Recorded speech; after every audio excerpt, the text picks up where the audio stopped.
Imagine करो तुम Mercedes के शोरूम जाते हो और बोनट खोलते ही तुम्हें उसके अंदर एक BMW का इंजन मिलता है। तारे पिछवाड़े में तो धुआं निकल जाएगा। वेल ये मजाक नहीं बल्कि मर्सिडीज का फ्यूचर होने वाला है। एक तरफ हम लोग BMW और मर्सिडीज के पीछे लड़ते रहते हैं और इन दोनों ने अपना भाईचारा बना लिया। आजकल एक शॉकिंग न्यूज चल रही है कि मर्सिडीज बेंज अपने फ्यूचर मॉडल्स के लिए BMW का 4 सिलेंडर इंजन यूज करना चाहती है। पर सबका एक ही सवाल है कि मर्सिडीज के खुद के इंजन होते हुए भी उसे BMW के इंजन क्यों चाहिए। बात तो सही है।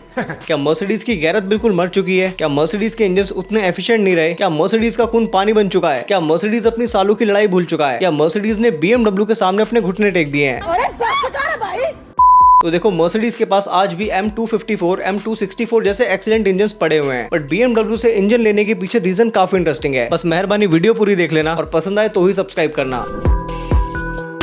देखो सबसे पहले आपको क्लियर कर दूं कि मर्सिडीज के इंजन्स इनएफिशिएंट या वीक नहीं है। दोनों ब्रांड्स के पास तगड़े इंजन है, बट डिफरेंस है दोनों की स्ट्रेटजी में। मर्सिडीज हिस्टोरिकली क्या करता है, हर सेगमेंट के लिए उसने अलग इंजन फैमिली बनाई। मतलब हर मार्केट, हर कार, हर रेगुलेशन के लिए अलग इंजन, अलग R&D, अलग टेस्टिंग, रिजल्ट कॉस्ट बहुत हाई, प्लेटफॉर्म क्वांटिटी भी हाई और वॉल्यूम बहुत लो। बट BMW ने इसका बिल्कुल ऑपोजिट किया। BMW का कॉन्सेप्ट है मॉड्यूलर इंजन। BMW ने कहा एक ही इंजन फैमिली बनाओ, बस सिलेंडर्स को ऐड करते जाओ। 3 cylinder engine B38, 4 cylinder engine B48, 6 cylinder का B58, सब सेम आर्किटेक्चर का मल्टीपल है। अब cylinder size same, component same, software same, जिससे डेवलपमेंट कॉस्ट डिवाइड हो जाती है। हर अपडेट सारे इंजन्स में इंस्टेंटली अप्लाई हो जाती है। मतलब मर्सिडीज के इंजन्स इनएफिशिएंट नहीं है, बस इंजन स्ट्रेटजी इनएफिशिएंट है। मर्सिडीज का सिस्टम इनएफिशिएंट है, जबकि BMW का सिस्टम बिल्कुल सॉर्टेड है। देखो सबसे बड़ा रीजन जो मर्सिडीज BMW के इंजन लेना चाहती है वो है कॉस्ट कटिंग। आज हर कंट्री के एमिशन नॉर्म स्ट्रिक्ट होने की वजह से मर्सिडीज का इनएफिशिएंट सिस्टम हिल चुका है। अब नए इंजन को डेवलप करने में $1 बिलियन का खर्चा आएगा, सालों की R&D होती है, टेस्टिंग होती है, हर कंट्री का अलग एमिशन सर्टिफिकेट लेना पड़ता है। तो मर्सिडीज ने सोचा कि पेट्रोल और डीजल इंजन तो आने वाले सालों में बंद ही होने वाले हैं, तो नए इंजन डेवलप करने की जगह वो पैसा EV में डाल दो, क्योंकि फ्यूचर तो EVs का है। और अब पेट्रोल इंजन में पैसा डालना मतलब डूबते जहाज में पेंट करना। तो इसे आप मर्सिडीज का स्मार्ट मूव भी कह सकते हो। BMW तो हैकर है भाई, वो सिस्टम को लीगल वे में चीट कर पाते हैं। BMW अपने मॉड्यूलर इंजन को Europe, China, US emission norms के अकॉर्डिंग सॉफ्टवेयर से ट्यून कर लेता है। लेकिन मर्सिडीज के इंजन को हार्डवेयर चेंजेस की जरूरत पड़ती है, जो कि ऑब्वियसली एक्सपेंसिव है। मतलब जहाँ BMW एक इंजन से 10 रूल्स को क्रैक करता है, वहाँ मर्सिडीज को 10 इंजन लगते हैं 10 रूल्स को पास करने के लिए। प्लेटफॉर्म की अगर बात करें तो मर्सिडीज के पास ICE प्लेटफॉर्म, हाइब्रिड प्लेटफॉर्म और EV प्लेटफॉर्म है। मतलब 3 अलग दुनिया, 3 अलग टीम। जबकि BMW के एक ही प्लेटफॉर्म में ICE, हाइब्रिड, EV सब आ जाता है। इसीलिए BMW एक ही इंजन को 3 फ्यूचर में यूज कर पाती है और मर्सिडीज को हर फ्यूचर के लिए नया इंजन बनाना पड़ता है। मतलब जहाँ BMW एक तीर से 3 शिकार करती है, वहाँ मर्सिडीज को 3 ही तीर लगते हैं 3 शिकार करने में। अब मर्सिडीज अगर BMW से इंजन ना लेकर अपने ही इंजन डेवलप करे तो नए इंजन में पैसा तो लगेगा ही, बट जो अननोन फेलियर्स होंगे वो पूरे ब्रांड की इमेज को ही खराब कर देंगे। BMW का इंजन ऑलरेडी टेस्टेड है, यूरोप, US स्टैंडर्ड्स के अकॉर्डिंग अपडेट करना इजी है। मतलब BMW की लाठी और उसी की भैंस। हाइब्रिड इंटीग्रेशन की बात करें तो BMW ने 2013-14 में हाइब्रिड टेक पर काम करना शुरू कर दिया था, लेकिन मर्सिडीज ने 2019 के बाद स्टार्ट किया। इसीलिए आज BMW का 4 cylinder mild hybrid plug in में ज्यादा नेचुरली फिट हो पाता है। दूसरा सॉफ्टवेयर डिपेंडेंसी। जो ब्रांड्स पहले इंजन के लिए जाने जाते थे, आज उनके लिए इंजन से ज्यादा सॉफ्टवेयर इंपॉर्टेंट हो गया है, क्योंकि मॉडर्न कार 60% सॉफ्टवेयर से चलती है और 40% इंजन से। पिछले 10 सालों में मर्सिडीज ने अपना फोकस इंजन से हटाकर ज्यादा टेक, ज्यादा स्क्रीन, फालतू फीचर्स और मार्केटिंग पे रखा है। बट BMW ने सोचा EVs को बाद में देखेंगे, पहले अपने इंजन को परफेक्ट करते हैं। और BMW ने अपना 2 लीटर का टर्बो पेट्रोल इंजन इतना पॉलिश कर दिया कि वो हाइब्रिड के लिए रेडी है, यूरो 7 कंप्लाइंट है और ग्लोबली प्रूवन भी है। इसीलिए मर्सिडीज सोच रहे खुद 5 साल और $1 बिलियन लगाने से बेटर है BMW को ही दोस्त बना लिया जाए। मर्सिडीज को बस BMW के इंजन लेके अपने रिक्वायरमेंट के अकॉर्डिंग उन्हें ट्यून करना होगा और काम खत्म। BMW के इंजन ऑलरेडी एमोर्टाइज्ड हैं, मतलब उनकी कॉस्ट रिकवर हो चुकी है। मर्सिडीज को बस पर यूनिट पे करना होगा और मर्सिडीज का ये रैशनल डिसीजन BMW के लिए भी काफी फायदेमंद होने वाला है। अब मर्सिडीज BMW का इंजन इसलिए नहीं ले रही क्योंकि BMW का इंजन बेस्ट है, बल्कि इसीलिए ले रही है क्योंकि अभी खुद से इंजन बनाना एक बेवकूफी होगी। अब एक सवाल आपके मन में जरूर आया होगा कि आखिर BMW ही क्यों? मर्सिडीज के पास तो टोयोटा, फोक्सवैगन जैसे काफी ऑप्शंस थे। तो BMW का सिंपल रूल है, वो अपनी कोर स्ट्रेंथ अपने लेवल के ब्रांड को ही देगी। टोयोटा एक मास मार्केट है, Volkswagen group already internal competition में फंसा हुआ है, तो BMW एक लौता ब्रांड है जो सेम लग्जरी सेगमेंट में है, सेम प्राइस ब्रैकेट में है और सिमिलर कस्टमर साइकोलॉजी को टारगेट करती है। और वैसे भी इंडस्ट्री का एक रूल है, never empower a group, always empower a single rival. BMW को पता है मर्सिडीज की हवा टाइट है, EV पुश फेल हो गया, हाइब्रिड डिमांड ज्यादा है, एमिशन नॉर्म स्ट्रिक्ट होते जा रहे हैं, तो प्राइस, वॉल्यूम, फ्यूचर अपग्रेड सब कुछ BMW डिसाइड करेगा। मतलब ये एक बिजनेस डील तो है ही, बट एक स्ट्रेटेजिक डोमिनेंस भी है। बाकी आपको मर्सिडीज और BMW में से कौन सा ब्रांड पसंद है मुझे कमेंट करके बताओ और चैनल को सब्सक्राइब कर लेना।